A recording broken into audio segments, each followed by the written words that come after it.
Hi ಎಲ್ರಿಗೂ ನಮಸ್ಕಾರ. ನಾವಿವತ್ತು ಮಾಡ್ತಾ ಇರೋಂಥ ರೆಸಿಪಿ ಬಾರ್ಲಿ ಗಂಜಿ ಹೇಗೆ ಮಾಡೋದು ಅಂತ ನೋಡ್ಕೊಂಬರೋಣ.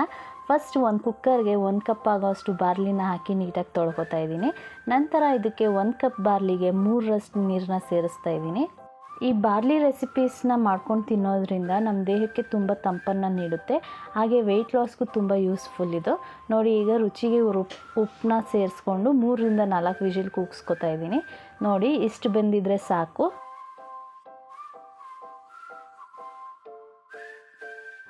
ಇದು ತಣ್ಣಗಾದ್ಮೇಲೆ ಒಂದು ಮಿಕ್ಸಿ ಜಾರ್ಗೆ ಹಾಕ್ಕೊಳ್ತಾ ಇದ್ದೀನಿ.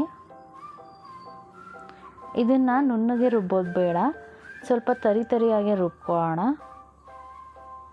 ನೋಡಿ, ಈ ಕನ್ಸಿಸ್ಟೆನ್ಸಿ ಇದ್ದರೆ ಸಾಕು.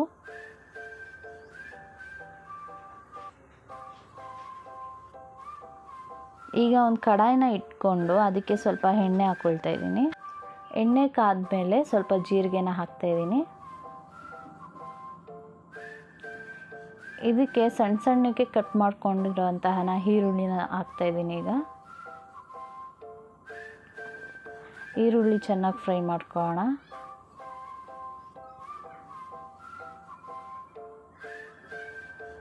ಇದಕ್ಕೆ ಈಗ ಸಣ್ಣದಾಗಿ ಹಚ್ಕೊಂಡಿರುವಂತಹ ಹಸಿಮೆಣಸಿನ್ಕಾಯಿ ಮತ್ತು ತುರಿದಂತಹ ಶುಂಠಿನ ಹಾಕ್ಕೊಂಡು ಫ್ರೈ ಮಾಡ್ಕೊತಾ ಇದ್ದೀನಿ. ಹಸಿ ವಾಸನೆ ಹೋಗೋ ತನಕ ಫ್ರೈ ಮಾಡ್ಕೊಳ್ಳಿ. ನೋಡಿ, ಈಗ ಚೆನ್ನಾಗಿ ಫ್ರೈ ಆಗಿದೆ. ಇದಕ್ಕೆ ನಾವು ರುಬ್ಕೊಂಡಿರೋಂತಹ ಬಾರ್ಲಿನ ಸೇರಿಸಿ ಸ್ವಲ್ಪ ನೀರನ್ನ ಸೇರಿಸಿ ನೀಟಾಗಿ ಕಲಿಸ್ಕೊಳ್ಳೋಣ. ಈಗ ಇದಕ್ಕೆ 1 ಕಪ್ ಆಗೋಷ್ಟು ಮೊಸರನ್ನ ಹಾಕಿ ಸ್ವಲ್ಪ ನೀರನ್ನ ಹಾಕಿ ಮಿಕ್ಸ್ ಮಾಡ್ಕೊಳ್ತಾ ಇದ್ದೀನಿ. ನಿಮಗೆ ಇನ್ನೂ ತೆಳ್ಳಗೆ ಬೇಕಾದರೆ ಇನ್ನು ಸ್ವಲ್ಪ ನೀರನ್ನ ಸೇರಿಸ್ಕೊಂಡು ಮಿಕ್ಸ್ ಮಾಡ್ಕೋಬೋದು. ಈಗ ನಾನು ರುಚಿಗೆ ತಕ್ಕಷ್ಟು ಉಪ್ಪು ಹಾಕೋತಾ ಇದ್ದೀನಿ. ಫೈನಲ್ ಟಚ್ಗೆ ಕೊತ್ತಂಬರಿ ಸೊಪ್ಪನ್ನ ಹಾಕಿ ನೀಟಾಗಿ ಮಿಕ್ಸ್ ಮಾಡ್ಕೊಳ್ತಾ ಇದ್ದೀನಿ. ತುಂಬಾ ಕ್ವಿಕ್ಕಾಗಿ ಮತ್ತು ಟೇಸ್ಟಿಯಾಗಿ ಈ ರೆಸಿಪಿನ ಮಾಡ್ಕೊಳ್ಬೋದು. ಈ ಹೆಲ್ತಿ ರೆಸಿಪಿ ನಿಮಗೆಲ್ಲರಿಗೂ ಇಷ್ಟ ಆಗಿದರೆ ಪ್ಲೀಸ್ ಲೈಕ್, ಶೇರ್, ಕಮೆಂಟ್ ಮಾಡಿ ಮತ್ತು ಸಬ್ಸ್ಕ್ರೈಬ್ನ ಮಾಡಿ.